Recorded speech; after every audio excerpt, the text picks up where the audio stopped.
If we want to conserve every square inch of our land, not just our national parks and wildlife sanctuaries, we need to take a very different approach. And it needs us to think about at least two aspects. The first, what are the incentives? Are there incentives to help people guide their behavior towards less destructive practices? Are there examples from around the world where this happens?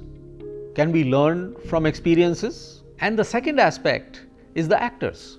Who are the people whose behavior needs to change for better, improved conservation outcomes? Once we step out of the national parks, which is, only 4% of our landmass anyway, the remaining 96% is governed by incentives that are perverse. They are not aligned with conservation. We have traded off 96% for 4%. Because we are protecting the 4% as national parks, we don't care about what happens in the 96%. And that is very bad. How then can we think of incentives to improve outcomes on the 96%? Who are the actors that we need to work with? Let's think about the incentives first. The incentive for private landholders is to cut trees, or at the very least, not let them grow, because trees are highly regulated. And this is a really perverse outcome. We highly regulate tree cutting because we think trees are very important. And because of this high regulation, people don't plant trees, because our regulations will prevent them from benefiting from the trees.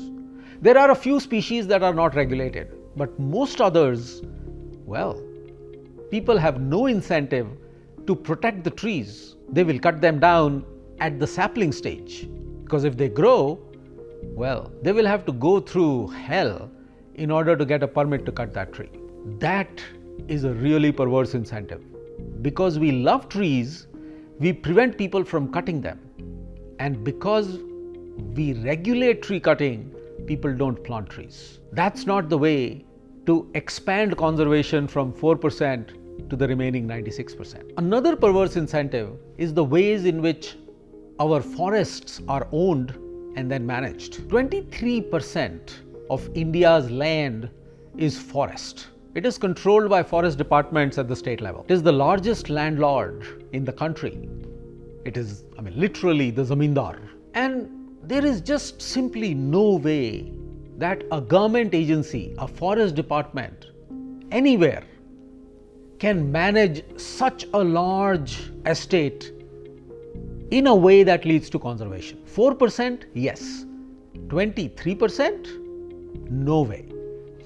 Especially when there are, at a conservative estimate, 300 to 400 million people who also live near these forests, and very often most of them depend on extracting resources from these forests for their daily subsistence use. Whether grazing or fodder, firewood, there are so many minor forest products, there is mahua, there is tendu, there is income that comes from this forest. The forest department does not have the resources, and even if it did, it cannot control or regulate what happens in this 23% of India's landscape. The only way that this land can be conserved, the only way that conservation outcomes on forests in India can come about is by involving the people who use these forests, who benefit from these forests, and who have the greatest incentive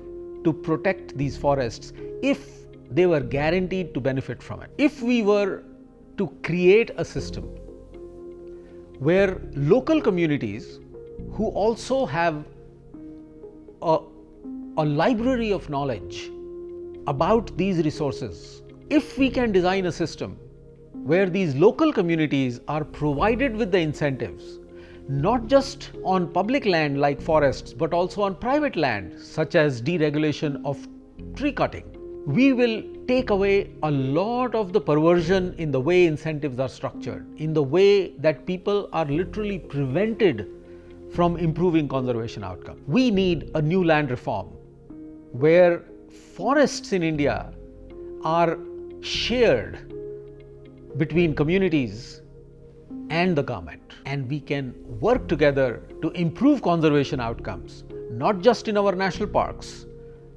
but also in the lands that are outside these protected areas.